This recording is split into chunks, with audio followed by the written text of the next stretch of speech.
ప్రియమైనటువంటి దేవుని బిడ్డలారా, ఈ రాత్రి సమయంలో ప్రార్థనకి చేరి వచ్చిన మనం ఉన్నటువంటి పరిస్థితులను బట్టి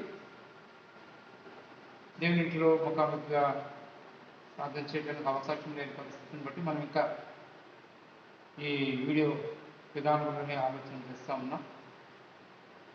గమనించండి ప్రియమైన వాళ్ళారా, ప్రభు ఉద్దేశంతో మనలను ఈ రీతిని పరిస్థితి కూడా నడిపిస్తూ ఉన్నాడు. రోమిల వాక్యం పత్రిక 8వ అధ్యాయంలో పౌలు రోమిలకు రాస్తూ ఒక మాట అంటున్నాడు, దేవుని ప్రేమించే వారికి అనగా ఆయన సంకల్పం చొప్పున పిలవబడిన వారికి సమస్తము మేలు కలుగుకే సమకూడి జరుగు.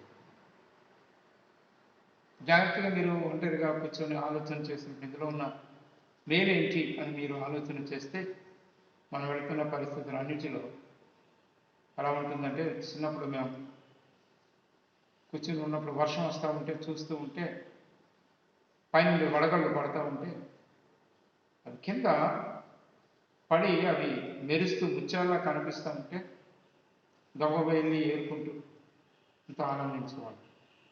ఇక్కడ ఈ పరిస్థితులన్నీ కూడా మనకి ఏరుకుంటే అట్లాంటి ముత్యాలు కనిపిస్తాయి. ఇది నిజమైన ప్రియమైన వాళ్ళారా, దేవుని యొక్క ప్రణాళిక ఆలోచన చేస్తూ సమయాన్ని సద్వినియోగపరచుకోవటానికి ఆలోచన కలిగిన వారిని మనం ఉంటే అట్టి అనుభవం గుండా మనం వెళ్ళగలం.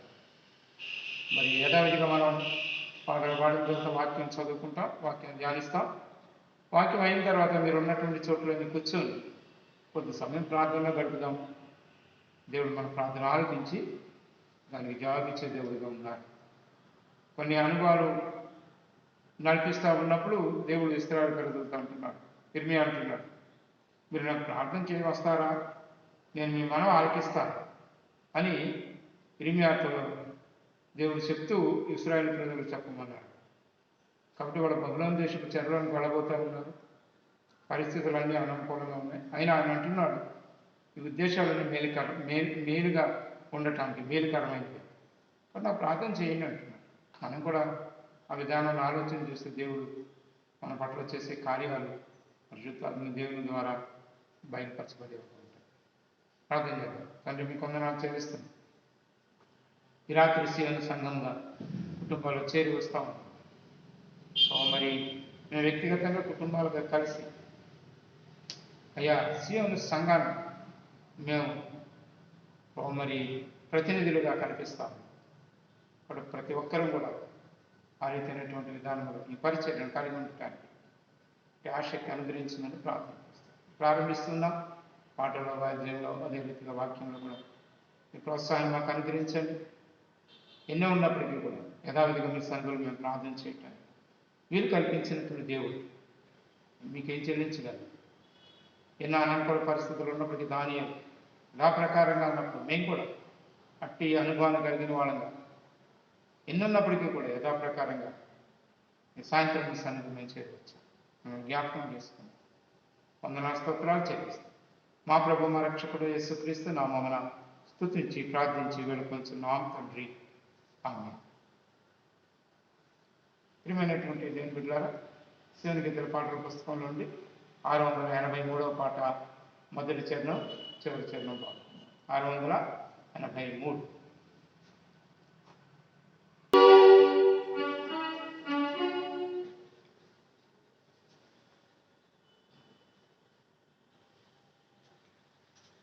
పాట సంఖ్య 683 అండి. పాత పాటల పుస్తకంలో 581, మొదటి చరణం, 4వ చరణం, 7వ చరణం పాడుతున్నాం.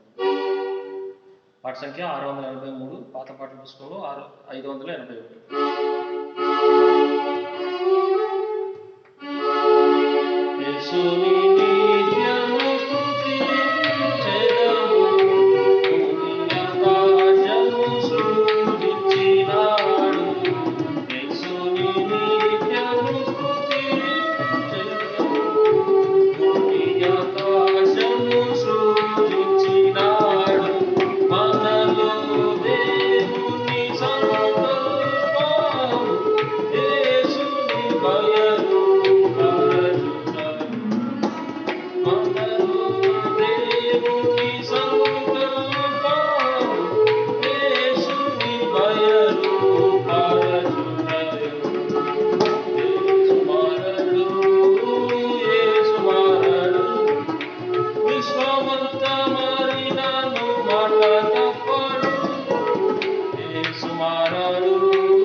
సంఖ్య 685 అండి. పాత పాటల పుస్తకంలో 583. ఒకటో చరణం మూడో చరణం పాడతాం. పాట సంఖ్య 685, పాత పాటల పుస్తకంలో 583.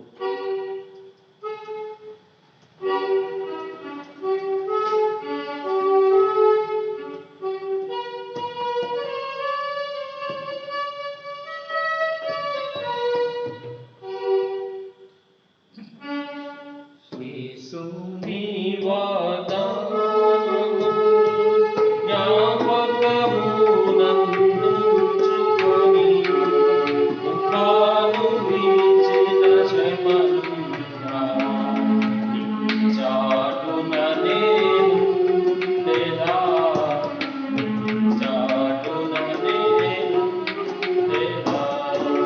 యేసుని వాగ్దానము జ్ఞాపకమునందుంచుకొని తుఫాను వీచిన శ్రమలున్నా చాటున నేనుండెదా, చాటున నేనుండెదా.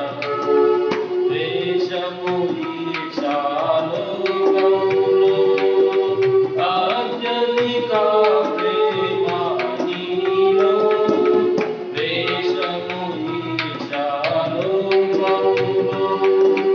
అత్యధిక ప్రేమ నీలో, అంధకారపు లోకములో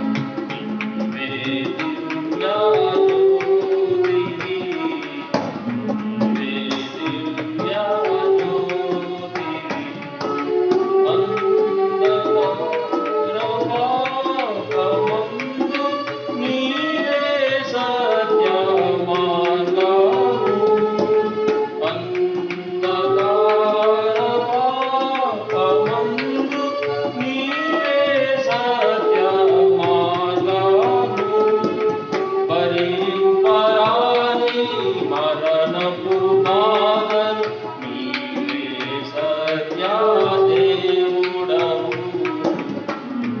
నీవే సత్యదేవుడవు.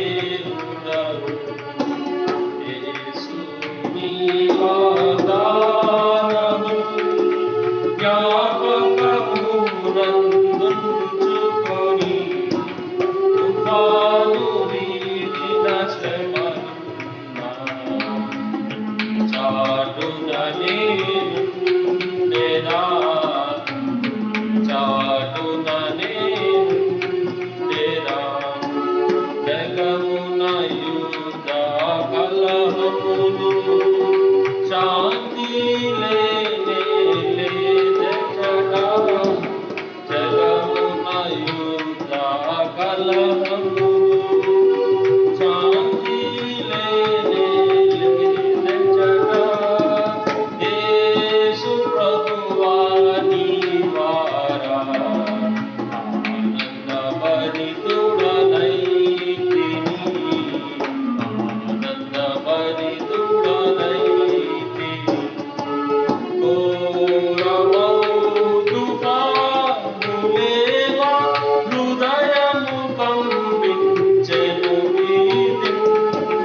ఘోరమౌ తుఫానులేవా హృదయము కంపించెను భీతిన్. భయపడకూడని ప్రభువే పల్క నిమ్మలించెను తుఫాను, నిమ్మలించెను తుఫాను. యేసుని వాగ్దానము జ్ఞాపకమునందుంచుకొని తుఫాను వీచిన శ్రమలున్నా చాటున నేనుండెదా, చాటున నేనుండెదా. పాట సంఖ్య 692 అండి. పాత పాటల పుస్తకంలో 590, రెండో చరణం ఐదో చరణం పాడతాం. పాట సంఖ్య 692, పాత పాటల పుస్తకంలో 590.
నీవే మేము నీరు ప్రజలము మేము నీరు ప్రజలము యెహోవాయే మనకందరికీ ఎన్నియో మేలుల చేసెను తన కృప కనికరము స్మరించి స్తుతించెదము యెహోవాయే మనకందరికీ.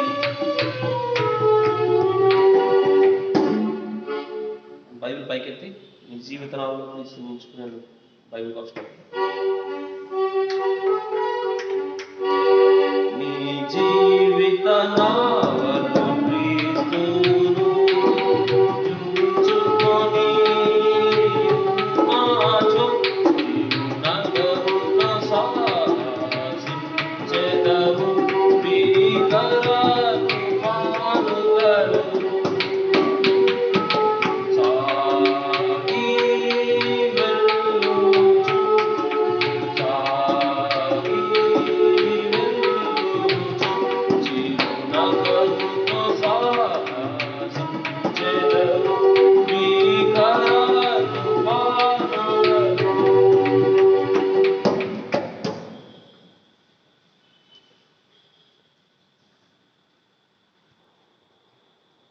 ప్రియమైన వాళ్ళారా, ఈ రాత్రికాల పరిచర్య కొరకే పౌలు తెస్సలోనిక సంఘానికి రాసిన మొదటి పత్రిక పౌలు తెస్సలోనిక సంఘానికి రాసిన మొదటి పత్రిక 5వ అధ్యాయం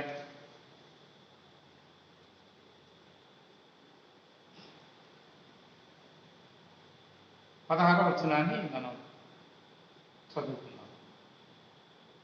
ఎడతెగక ప్రార్థన చేయుడి. ప్రార్థన. తండ్రి, మీకు వందనాలు చెల్లిస్తున్నాం.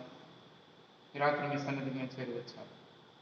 మీ పిల్లలుగా ఎదిగిన కుమారులు, అవగాహన కలిగిన వాళ్ళు, ఆలోచన కలిగిన వాళ్ళు, మందబుద్ధి కలిగిన వాళ్ళంగా లేవు. వేసిన కలిగిన మేము దేవుని శక్తి, దేవుని జ్ఞానమై ఉన్నటువంటి ఆయనను మేము కలిగిన వాళ్ళు. అయితే మా ఆత్మీయ జీవితంలో ఉన్నటువంటి పరిస్థితి మమ్మల్ని సోమరులుగా చేసి మమ్మలను వివేకము లేని వాళ్ళుగా ఆత్మానుసారంగా ప్రారంభించి శరీరానుసారంగా పరిపూర్ణమయ్యే స్థితిలోనికి మేము వెళ్ళిపోయే ప్రమాదం ఉంది కనుక అందులో మేము తప్పించబడాలన్నా, మేము మెలకు కలిగిన వాళ్ళగా ఉండాలన్నా మమ్మల్ని ప్రోత్సహించేటువంటి గొప్ప ఆశీర్వాదకరమైన అనుభవం ప్రార్థన. దాన్ని బట్టి రాత్రి వ్యక్తిగతంగా కుటుంబాలుగా మాకు అనుభవం ఉంది. అదే రీతిగా సంఘముగా కూడా మాకున్న అనుభవం రాత్రి ధైర్యంతో కృపాసనాస్థానానికి వస్తాము. జ్ఞాపకం చేస్తాం. వందనాలు చెల్లిస్తాం. యేసుక్రీస్తు నామమున స్తుతించి ప్రార్థించి వేడుకుంటున్నాం తండ్రి. ఆమేన్.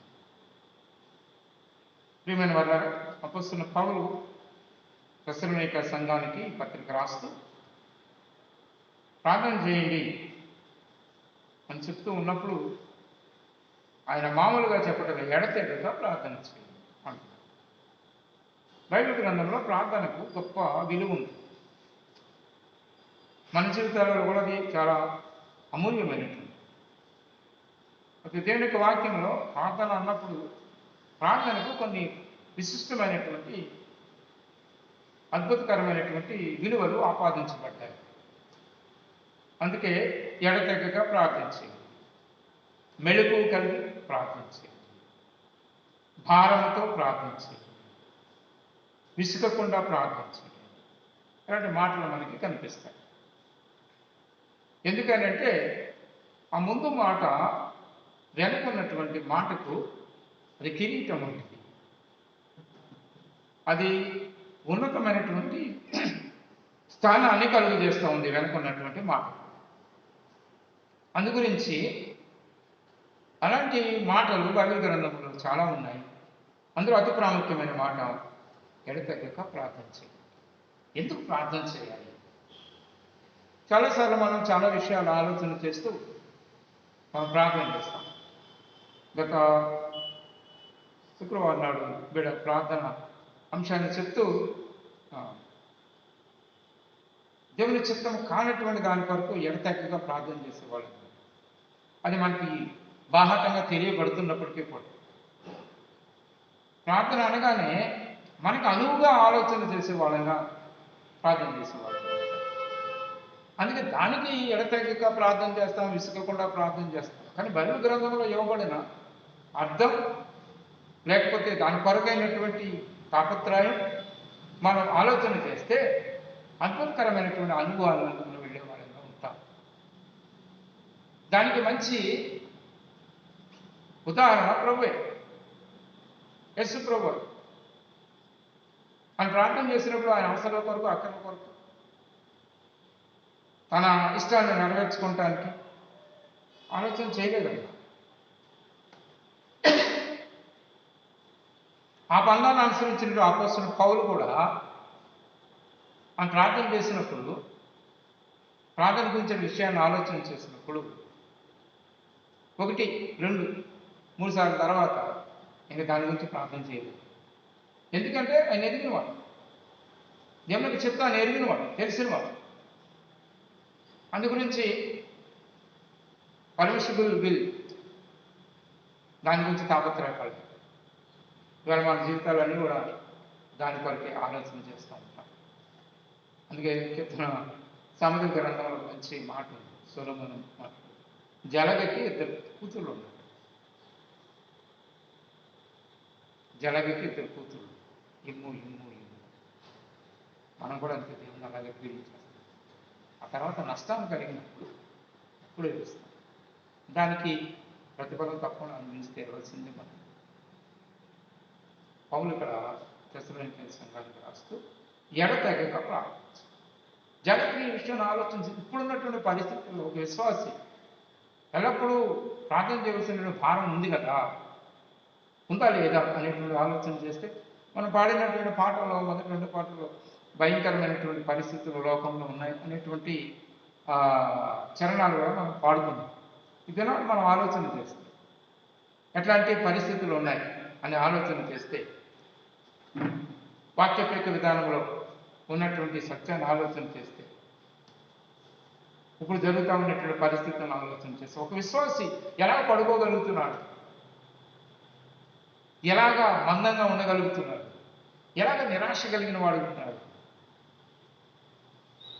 ఎలాగా ఇప్పుడు ఎలా ఉంది అంటే ఒక స్త్రీ ప్రసవేదన పడుతున్నట్లుగా ఉన్నటువంటి పరిస్థితులు ఉన్నాయి. చాలాసార్లు ఆలోచన చేస్తే ప్రారంభంలో ఉన్నటువంటి పరిస్థితులను ఆలోచన చేస్తే ఇది దేవుని తీర్పు వచ్చేసింది, దాని మీద వచ్చింది, దీని మీద వచ్చింది, ఎన్ని మాటలైన వర్తమానాలు.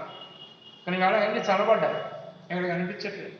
ఆత్మీయమైనటువంటి దైవజనులు వాక్యాన్ని బోధిస్తూ ఉన్నప్పుడు లోతైన సత్యాలు బోధిస్తూ ఉన్నారు. అవి ఎంతో ప్రోత్సాహకరమైనటువంటి విధానంలో ఉంటా ఉన్నాయి. అందుకే ఆ దైవజనుడు అంటాడు, లాక్డౌన్ అనేటువంటిది అన్నింటికి ఉన్నాయి కానీ వాక్యానికి, ప్రార్థనకి లాక్డౌన్ లేదు. మందిరాలు కూడా లాక్డౌన్లో ఉన్నాయి కానీ దేవుని ప్రజలు లాక్డౌన్లో లేదు. కానీ మనం ఏం చేస్తున్నాం, కావాలని తాళాలు వేసుకుంటున్నాం. దేనికి? ప్రదేశానికి కాదు. ప్రదేశానికి తప్పకుండా మనం దానికి లోపడవలసిన వాళ్ళగా ఉన్నాం. అంతరంగమైనటువంటి విధానంలో, ఆత్మీయమైన విధానంలో బహు జాగ్రత్త వహించవలసినటువంటి విధానం. ఎడతెగక ప్రార్థన చేయాలి. ఎందుకు ప్రార్థన చేయాలి అనేటువంటి విషయాన్ని ఆలోచన చేస్తే మత్తయి రాసిన సువార్త 24వ అధ్యాయంలో, మత్తయి రాసిన సువార్త 24వ అధ్యాయంలో అసలు ఎందుకు మనం ఎడతెగక ప్రార్థన చేయవలసినటువంటి విషయం ఉంది అనేటువంటిది ఇక్కడ ఉన్నటువంటి లేఖనాల్లో కొన్ని మాటలు మనం చదివితే మనకు అర్థమవుతుంది. 24వ అధ్యాయంలో యేసు ప్రభువారు ఇంక సిలువ ఎక్కబోతూ ఉన్నారు. అటువంటి సమయంలో ఆయన దేవాలయం నుండి బయలుదేరి వెళ్తూ ఉన్నప్పుడు ఆయన అన్నాడు, ఇవన్నీ చూస్తున్నారు కదా, ఒక జనం రాబోతుంది, రాత్రి మీద రాయి ఉండకుండా ఇవన్నీ కూడా పడతోడి పడతాయంటే, ఆ తర్వాత వాళ్ళు ఒలీవల కొండ మీద కూర్చున్నప్పుడు వాళ్ళు అడిగారు, ఇవి ఎప్పుడు జరుగును, నీ రాకడకు యుగ సమాప్తికి సూచనలు ఏంటి అని అడిగారు. నిజానికి ఇది మనకు సంబంధించినటువంటి సందర్భం కాదు, గుర్తించండి. అయితే విషయాలు ఏవైతే జరుగుతున్నాయో, ఆయన రాకడకు యుగ సమాప్తికి ఏ విషయాలు అయితే జరుగుతున్నాయో ఆ విషయాల యొక్క విధానము ఈ దినాన్ని మనం చూస్తూ ఉన్నాం. ఆ దినాల్లో వాళ్ళకి ఏ రీతిని హెచ్చరిక ఇవ్వబడిందో ఈ దినాలలో కూడా మనం ఆ హెచ్చరికను తప్పకుండా అనుసరించవలసిన వాళ్ళంగా ఉన్నాం. ఆ హెచ్చరికను బట్టి వాళ్ళకి ఏం హెచ్చరిక ఇవ్వబడింది అనేటువంటిది ఆలోచన చేస్తే దినాలు జరుగుతున్న పరిస్థితులను బట్టి మనం కూడా ఆ హెచ్చరికను తప్పకుండా ఫాలో అవ్వాల్సిన వాటి వెంబడించవలసిన వాళ్ళము. ఆ వెంబడించేటువంటి విధానంలో మనకి ఇవ్వబడినటువంటి ఆధిక్యత గొప్ప విషయం ఏమిటి అంటే ప్రార్థన. అందుకే ఆయన చాలా విషయాలు చెప్తూ రకరకాలైనటువంటి పరిస్థితులు ఏమేమి జరగబోతున్నాయో ఆయన్ని చెప్తూ 6వ వచనంలో మీరు యుద్ధములను గురించి యుద్ధ సమాచారం గురించి వినబోదురు, మీరు కలవరపడకుండా చూసుకోండి, ఇవన్నీ జరగవలసినవి కానీ అంతము వెంటనే రాదు అనే మాట మనం చదువు. చాలా విషయాలు జరుగుతాయి. ఇప్పుడు ప్రస్తుతానికి భూమి మీద అయ్యే ఉన్నాయి. లోకావతి ఇంకా కొంచెం లోతుగా మాట్లాడతాడు మనకి ఇప్పుడు ఉన్నటువంటి పరిస్థితి. మత్తయి ఇలా రాస్తూ ఏమంటున్నాడు అంటే 44వ వచనంలో, మీరు అనుకోని గడియలో మనిషి కుమారుడు వచ్చును కనుకనే మీరును సిద్ధముగా ఉండండి. మనం సిద్ధంగా ఉండాలి. ఈ సందర్భం వాళ్ళకి చెప్తూ ఉన్నాడు. ఇప్పుడు నువ్వు కూడా సిద్ధంగా ఉండాలిగా, ప్రభు రాబోతున్నాడుగా. కాబట్టి ఎలా ఉండమంటున్నాడు? సిద్ధంగా ఉండాలి. సిద్ధంగా ఉండాలంటే ఎలా సిద్ధంగా ఉంటావు? సిద్ధపాటు అనేటువంటిది ఎలా చేస్తున్నావు? అసలు లోతైనటువంటి అనుభవానికి వెళితే, చాలా లోతైన అనుభవానికి వెళితే ఒక మంచి సందర్భం ఈ సమయంలో జ్ఞాపకం వస్తాం. 19వ అధ్యాయం ప్రకటన గ్రంథం, 19వ అధ్యాయం ప్రకటన గ్రంథం 6-7 వచనాలు. 6-7 వచనాలు. అప్పుడు గొప్ప జనసమూహము శబ్దమును, విస్తారమైన జలముల శబ్దమును, బలమైన ఉరుముల శబ్దమును పోలిన స్వరము, సర్వాధికారి ప్రభువునకు మన దేవుడు ఏలుచున్నాడు, ఆయన స్తుతించుడి. గొర్రె పిల్ల వివాహోత్సవ సమయము వచ్చింది. ఆయన భార్య తను తాను సిద్ధపరచుకొని ఉన్నది కనుక మనం సంతోషించి ఉత్సహించి ఆయనను మహిమపరచుదని చెప్పగా ఉంటుంది.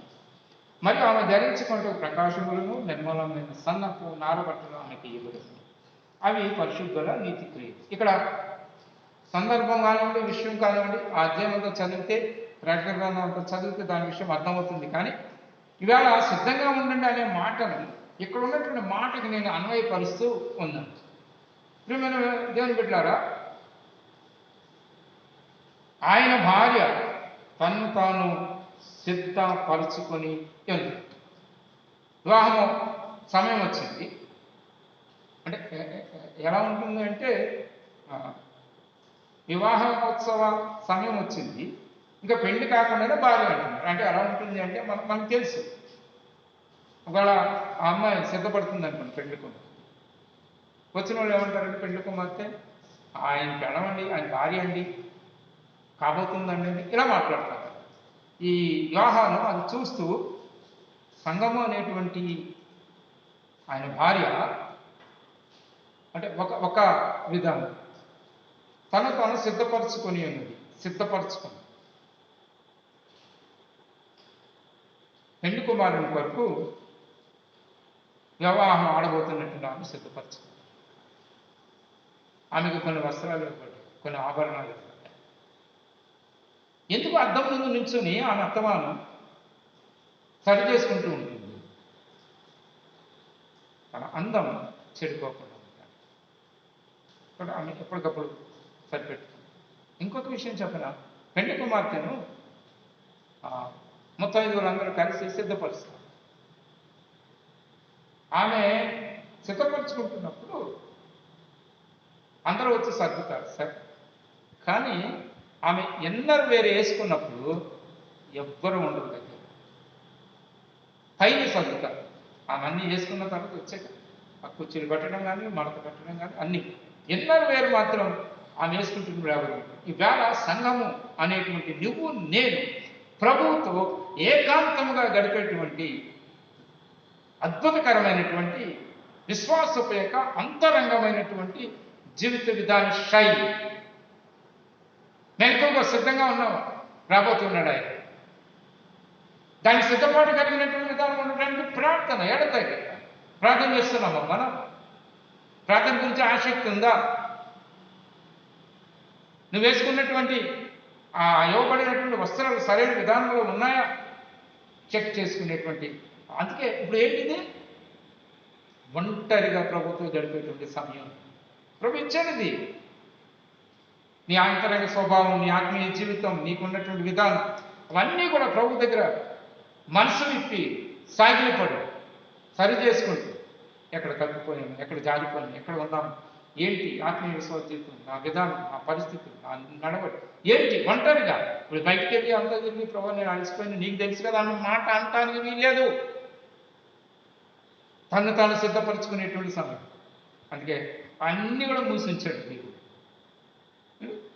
ఎండు కుమార్తె ఇన్నర్ వేర్ వేసుకుంటున్నప్పుడు తలుపులన్నీ ఎలాగైతే బంధించి ఉంచి తన ఒక్కతే ఒంటరిగా ఉండి సర్దుకుంటుంది.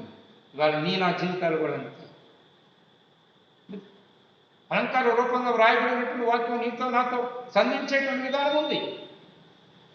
సిద్ధంగా ఉండాలి రాబోయే పరిస్థితి. మార్క్స్ వార్త 13వ అధ్యాయం. మార్క్స్ వార్త 13వ అధ్యాయం. 13వ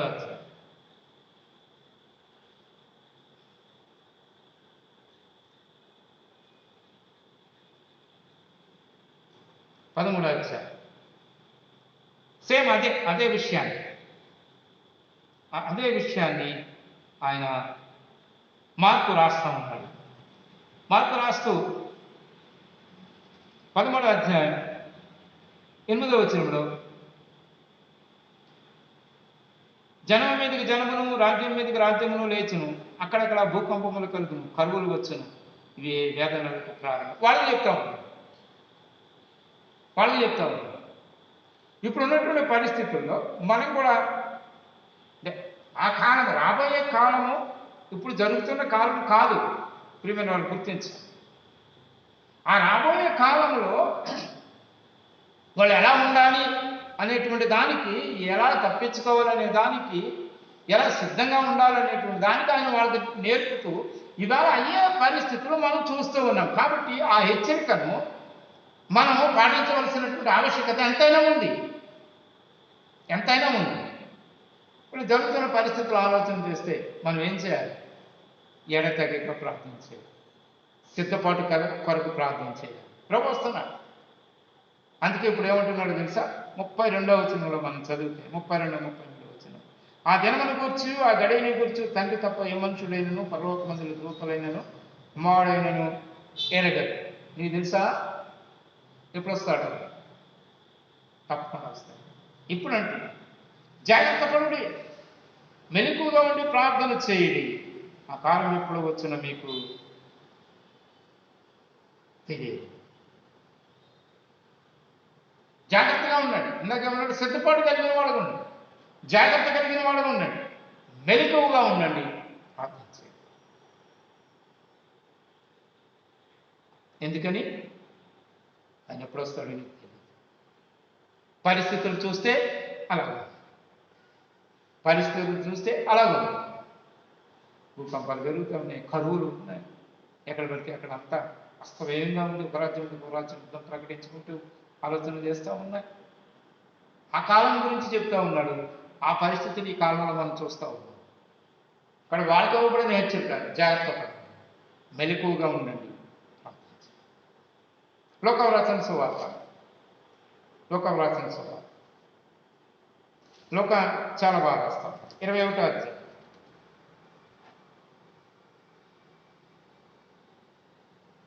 21వ అధ్యాయం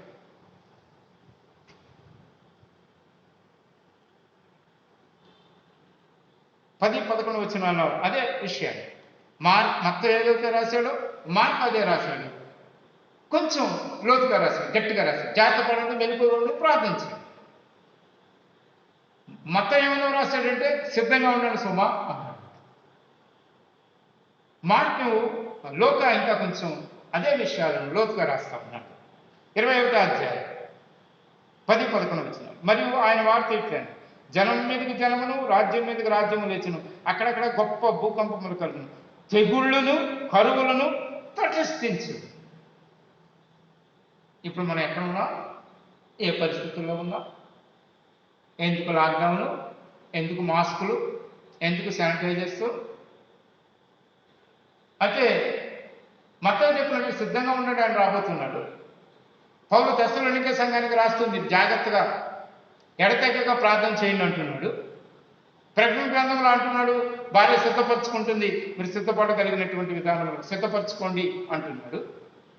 మార్క్ అంటున్నాడు, జాగ్రత్త పడండి, మెలకువగా ఉండండి, ప్రార్థన చేయండి. లోక ఖచ్చితంగా కరెక్ట్గా రాస్తా ఉన్నాడు. ఏమని? తెగుళ్ళు వస్తాయి అక్కడక్కడ. అందువల్ల మనం తెగుళ్ళలో ఉన్నాం. ఇప్పుడు ఇది అయిన తర్వాత ఏమంటారు? అమెరికా అయినప్పుడు యుద్ధం ప్రకటించడానికి ఆలోచన చేస్తారు. వాళ్ళు మాత్రం ఊరుకుంటారా? రైట్. పక్కన ఉంది చైనా వాళ్ళతో గొడవ జరుగుతూనే ఉంది. మనం ఏం చేయాలంటున్నాడు తెలుసా? లోక కొంచెం ఇంకా లోతుకు వెళ్ళి ఆలోచన చేస్తాం. ఏమంటున్నాడు?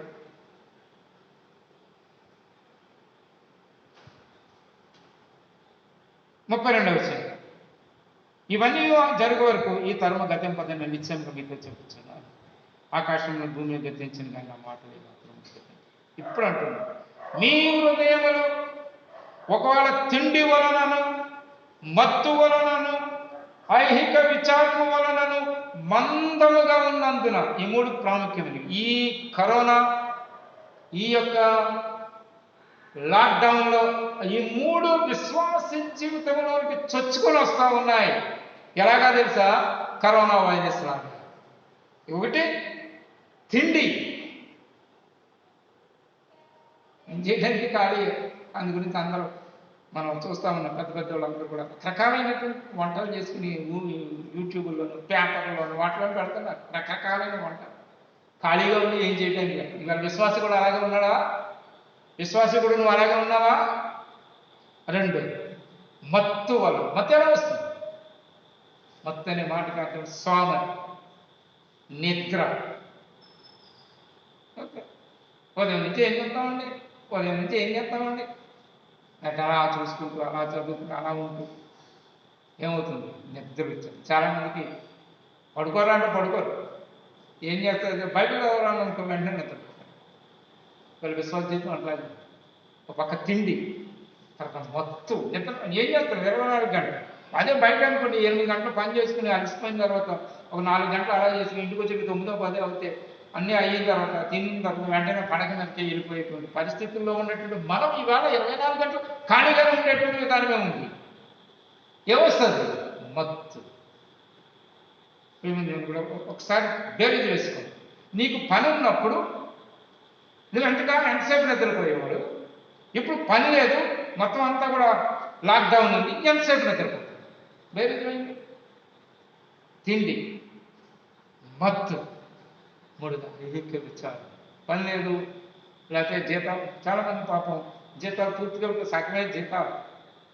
ఏం చేయలేదు, లోన్లు ఉన్నాయి, పరిస్థితులు ఉన్నాయి, పిల్లలు ఉన్నారు, ఇవన్నీ ఉన్నాయి. ఇవన్నీ కాక ఇవన్నీ కొనుక్కోవాలి. మళ్ళీ ఇప్పుడు రకరకాలైన ట్యాబ్లెట్లు మింగాలంటున్నారు, వేసుకోవాలంటున్నారు. తప్పకుండా ఇంక అదే తప్ప ఇంకేమీ లేదండి.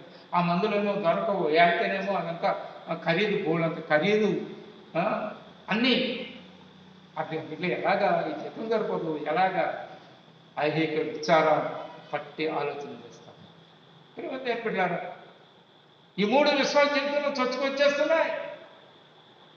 తిండి వలన, మత్తు వలన, ఐహిక విచారం వలన మందముగా. అంటే దళసలని కాదు, సోమరితనంగా ఉంటే. ఏమంటున్నాడు తెలుసండి? మీ విషయమై మీరు జాగ్రత్త. భార్య తన్ను తాను అలంకరించుకుంది. మీ విషయమై మీరు. కాబట్టి ప్రియమైన వాళ్ళు ఎలా ఉండమంటున్నారు? ఆ దినం భూమి అంతటి నివసించే వారందరి మీదకి అకస్మాత్తుగా వచ్చును.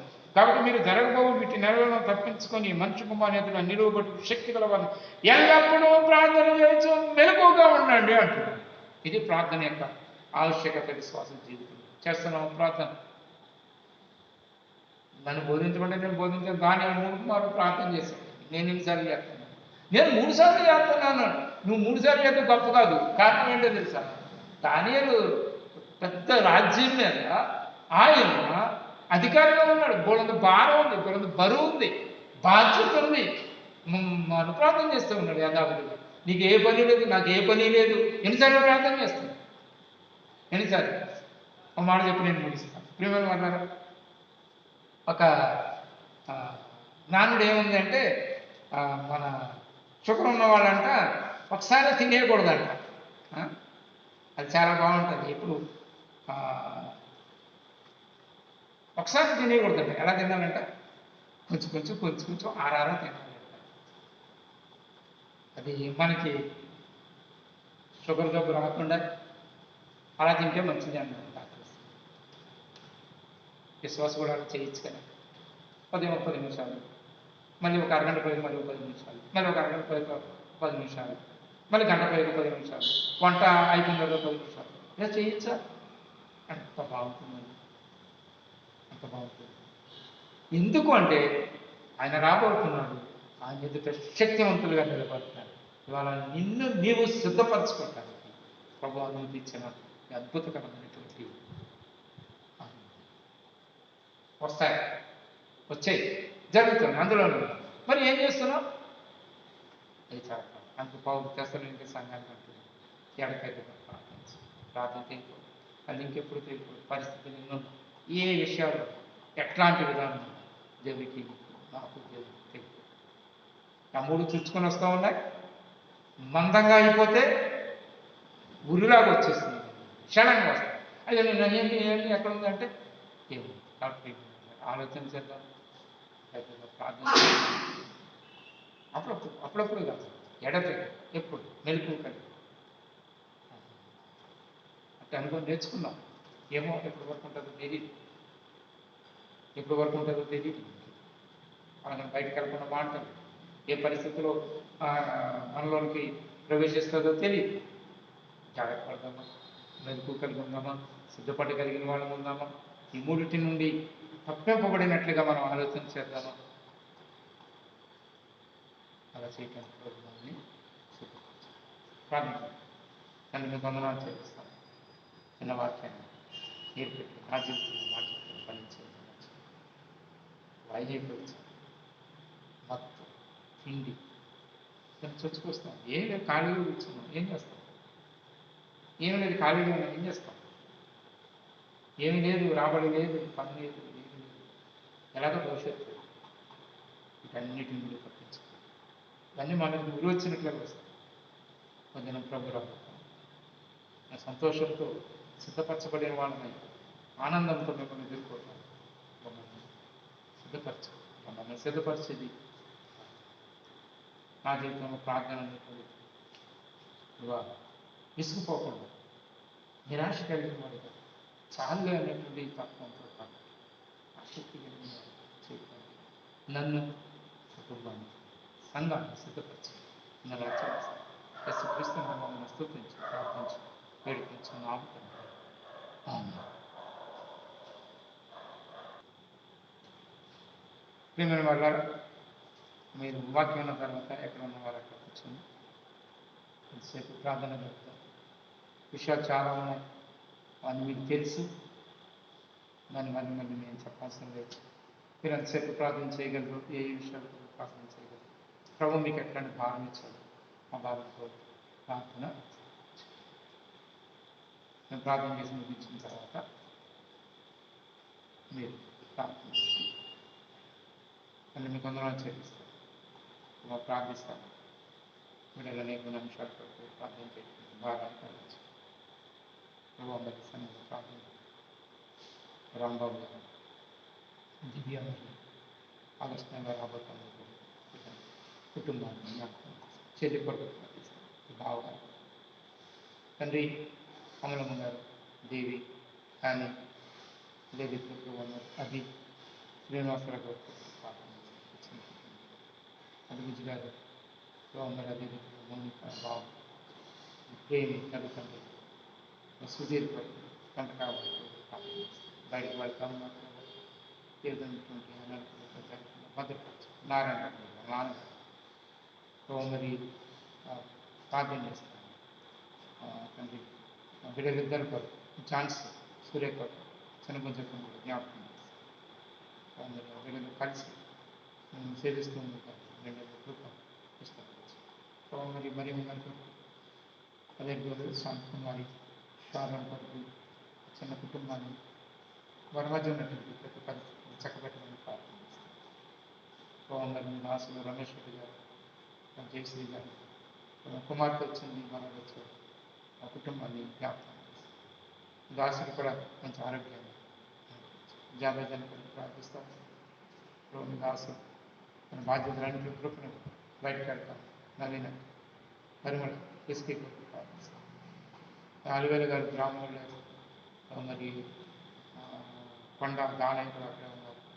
ఆ కుటుంబాన్ని జ్ఞాపకం చేస్తాం. ఈ సమయంలో దీన్ని మా కుటుంబం కూడా ప్రార్థిస్తాం. రంజిత్ గీత దాసరాలు దీన్ని నన్ను కూడా జ్ఞాపకం చేస్తాం. వరుణ్ క్రిస్పీ ఆ కుటుంబాన్ని కూడా జ్ఞాపకం చేస్తాం. ఈ సమయంలో నందువైన జోసఫ్ రాజు కొరకు ప్రార్థిస్తాం. ప్రార్థన చేస్తూ ఉన్నారు. చిట్టమ్మ గారిని జ్ఞాపకం కృపవతి గారు సోమమ్మ గారు అదే రీతిలో ఉన్న ప్రార్థన చేస్తూ ఉన్నారు. నమస్కారం బ్రహ్మరాంబిక గారిని కనిపించి కృష్ణమమ్మ గారు శ్రీలక్ష్మి కూడా జ్ఞాపకం ఈ సమయంలో ఆండ్రూ జ్యోతి మరి జ్యోతి వాళ్ళ వదిన గారు ఇంత మందిలోనికి పిలువబడ్డారు. జనాలు కుటుంబాన్ని ఆదరించి అదే రీతిలో పద్ది షరత్ లియో జస్టిన్ మరి ప్రోఫెస్ సన్ని మనోహరం కూడా జ్ఞాపకం. ఇంటి పక్కన పాజిటివ్ కేసు వచ్చింది. దీన్ని భద్రపరిచి అంటే చంటలు శ్యామ పద్ది అదే రీతిగా రాగమయ్య చిన్న కుటుంబం జ్ఞాపకం చంటి కూడా బయటకు వెళ్ళి వచ్చేసాం. ఈ భద్రత మరి సమయంలో ప్రార్థన చేస్తా ఉన్నా. దాసుడు సూర్యబాబు స్వరు శర్వాణి ఈ పవన్ కొరకు ప్రార్థిస్తాం. అండి ఎప్పటి మాదిరిగానే మీలో కొనసాగిపోవటానికి బిడ్డలు ధైర్యపరచండి, ఆదరించండి. ప్రార్థన చేస్తాం. ప్రభుకుమార్ గారు ఫోన్ చేస్తే ప్రార్థించండి. జన కుటుంబాన్ని కూడా జ్ఞాపకం చేస్తాం. మాతో ఉన్నటువంటి పరిచర్య సంఘాల పరిచర్యకు ప్రార్థన చేస్తాం. నేను మీ కృప అనుభవించి మరి టైటస్ అందరూ ప్రార్థిస్తామను.